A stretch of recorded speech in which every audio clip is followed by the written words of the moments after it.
We often talk about holding grudges, but actually what happens is that the grudge holds you.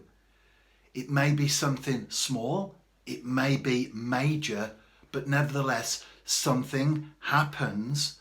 Another person says something, does something. Perhaps they don't even say something or do something. It can be an act of omission, but whatever it is, it creates a negative reaction in our lives. A negative seed is sown, the birth of a grudge.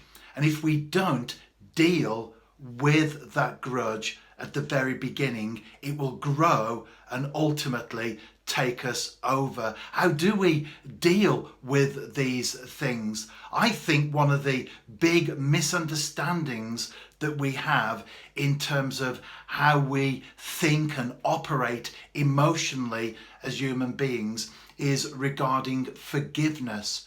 Many people believe that forgiveness is a sign of weakness. Forgiveness is accepting what the other person has done. It's getting on with our own lives, but allowing that person to control us. So they're always there at the back of our mind. Well, actually, forgiveness is a sign of strength. Forgiveness is facing up to what's happened, however real or sometimes imaginary it may be in our lives, because we can play on those things and they can become bigger than they really are. But what we're actually doing is we're saying that what that person has said or has done, or maybe didn't say or didn't do that they should have done, or we thought they should have, we're not going to allow that to affect our lives.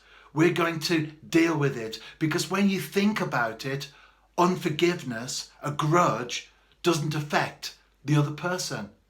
All that it does is it robs us of our peace. We're the ones that suffer, and ironically, the person that we, if I could use the word inverted commas, hate, because hate is a powerful emotion, it's a destructive emotion, but nevertheless it is one that many people experience and harbour and nurture in their lives.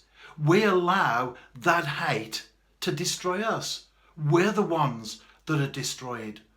There's a great verse in the Bible, Ephesians chapter 4, and it says, "Do not let the sun go down on your anger." And how many times have we gone to bed, because that's what the verse is talking about, we've gone to bed with anger in our hearts. We've gone to bed with a grudge at the back of our mind.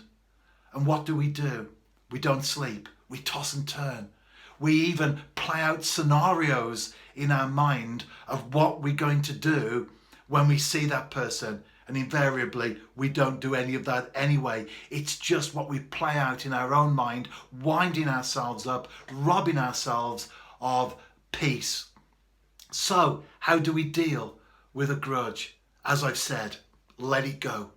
When something happens, deal with it, let it go, and don't allow that root of bitterness to settle in our hearts. Because if we do, what may start out as a small seed will eventually become a monstrous tree that will block out the light, that will stifle us, that will rob us of all the positive things in our lives. Back to the beginning, we don't hold grudges. Grudges hold us.